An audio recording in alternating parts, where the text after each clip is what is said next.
ముఖ్యమంత్రి గారి ఆధ్వర్యంలో ఎన్నడూ లేని విధంగా ఇవాళ అభివృద్ధి కార్యక్రమాలు జరుగుతున్నాయి. మరి రాజధానికి ఇవాళ రాష్ట్రానికి భూసేకరించడమే కాకుండా రాజధాని కూడా నిర్మాణం కూడా పూర్తవుతుంది. అలాగే ఏదైతే పాదయాత్ర హామీలు ఇచ్చాడో మరి ఓల్డేజ్ పెన్షన్ కానీ, మహిళలకి రుణమాఫీ కానీ, రైతు రుణమాఫీ కానీ, అలాగే 24 గంటల కరెంట్ కానీ, అలాగే కాపులకి బీసీలో చేర్చడానికి ఈ కార్యక్రమాలన్నీ పూర్తి చేయడం జరుగుతుంది. అలాగే ఉద్యోగస్తులు వచ్చినట్టుకి మరి 43 ఫిట్మెంట్ కానీ 58 సంవత్సరాల నుంచి 60 సంవత్సరాలు పెంచడం కానీ ఉద్యోగస్తులు కూడా పెంచాడు. ఇప్పుడు రాజధాని మీద అయిపోయింది, కులాల మీద అయిపోతుంది, ఇవాళ ఉద్యోగస్తుల మీద పడింది జగన్ కొన్ను. ఈ డస్ట్బిన్ తీసుకురావాలనే ఉద్దేశంతో ఈ కార్యక్రమాలన్నీ చేస్తున్నాడు. ఇప్పటికే రావణ కాష్టం కింద కులాలను రెచ్చగొట్టి ఇలా అన్ని కులాలను రెచ్చగొట్టడం జరిగింది. ఇప్పటికే కాపుల గురించి తీసుకుంటే పాదయాత్ర మాట ప్రకారం ఇవాళ చంద్రబాబు నాయుడు గారు కార్పొరేషన్ ఏర్పాటు చేసి కార్పొరేషన్ ద్వారా ఇవాళ 1500 మందికి విదేశీ విద్యకి ఇవాళ పంపించడం జరిగింది. 2500 కోట్ల రూపాయలు ఖర్చు పెట్టి ఇప్పటికే ప్లాన్ తోటి ఇవాళ రుణ సౌకర్యం కల్పించడం కానీ, ఎడ్యుకేషన్ సౌకర్యాలు కానీ, ఇతర సౌకర్యాలు కూడా అన్ని కల్పించడం, కాపులకు కల్పించడం. అలాగే కమిషన్ ఏర్పాటు చేసాడు. కమిషన్ కూడా 13 జిల్లాలు తిరిగింది. రిపోర్ట్ ఇవ్వబోతుంది, తొందరగా ఇవ్వబోతుంది. మొన్న కూడా క్యాబినెట్లో ముఖ్యమంత్రి గారు తొందరలో ఇవ్వమని చెప్పి కోరటం జరిగింది. ఈ పరిస్థితిలో మరి తుది జరిగిన సంఘటన తర్వాత ఇది కాపులకి అలాగే చంద్రబాబు నాయుడు గారు బీసీలో చేరుతాడని చెప్పి ఒక కార్యక్రమాన్ని తీసుకోవడం జరిగింది. ఆయనకి ఎప్పుడు కూడా నేను చేసిందే కావాలన్న ఆలోచన తప్పించి ప్రజలకు ఉపయోగపడితే, కాపులకు ఉపయోగపడుతున్న ఆలోచనప్పుడు కూడా ఆయన కాపుల గురించి ఆలోచించలేదు. ఆ తునిలో సంఘటన జరిగిన తర్వాత మరి దాని పడుదలగా పట్టుకుని ఇవాళ పాదయాత్ర అంటూ ముందుకెళ్తున్నాడు. ప్రభుత్వం అయితే సద్దుద్దులో ఉంది. పదే చంద్రబాబు నాయుడు గారు నేను చేస్తానని చెప్పి కూడా హామీ ఇవ్వడం జరిగింది, చేస్తాడు కూడా.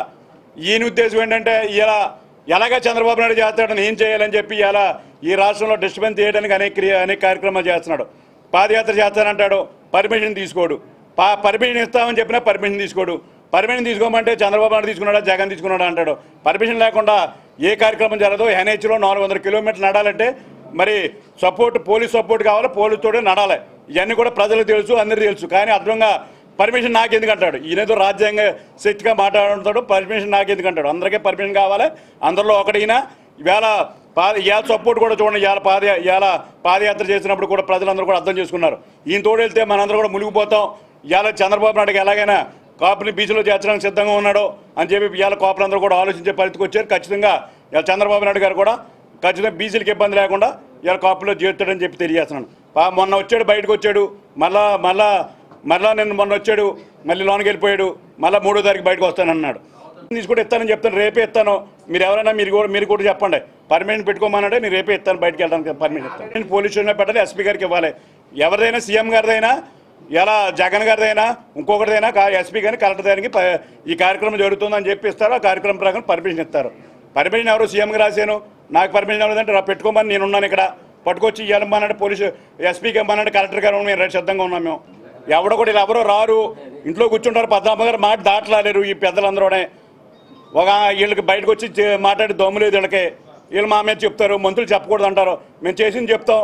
మా గవర్నమెంట్లో 30 సంవత్సరాలుగా పద్మనాభం గారు చేయని కార్యక్రమాలు ఇవాళ కాపుల కోసం కార్పొరేషన్ విదేశీ విద్యకి పంపించి, ఇవాళ గ్రూప్ 1 సర్వీస్ పంపించి, ఐపీఎస్ ఆఫీస్, ఐఏఎస్ ఆఫీస్ చేయడానికి ఇవాళ కార్యక్రమాలు చేసాం. ఇవాళ కాపులకి మేము చేస్తున్నాం. ఇవాళ తొందరలో కూడా బీసీలకు ఇబ్బంది లేకుండా చేయడానికి సిద్ధంగా ఉన్నాం.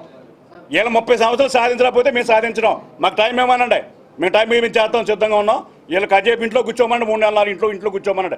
మేము కాపులకి ఇబ్బంది లేకుండా, బీసీలకు ఇబ్బంది లేకుండా కాపులకి బీసీలో చేర్చడం అన్ని చర్యలు కూడా మేము తీసుకుంటామని చెప్తే తీవ్రవాది కూడా కొన్ని నిబంధనలు ఉంటాయినా. ఎవడైనా ప్రజాస్వామ్యంలో ప్రజల్లో ఉన్నవాడు తీవ్రవాది అయితే దూరంగా ఉంటాడు, బయట కనపడ్డాడు. ప్రజాస్వామ్యంలో ఉన్నవాడు ప్రజలకే, ప్రభుత్వానికి కట్టుబడి ఉండి ప్రభుత్వ సిద్ధాంతాలకే ప్రజలు చెప్పిన స్నేహితులు చెప్పిన వినాలి. ప్రభుత్వానికి కూడా కట్టుబడి కొన్ని నార్మ్స్ ఉన్నాయి, నార్మ్స్ నడాలి. ఈ నడిచే వ్యక్తి కాదు, దాని దగ్గర నుంచి చెప్పలేను.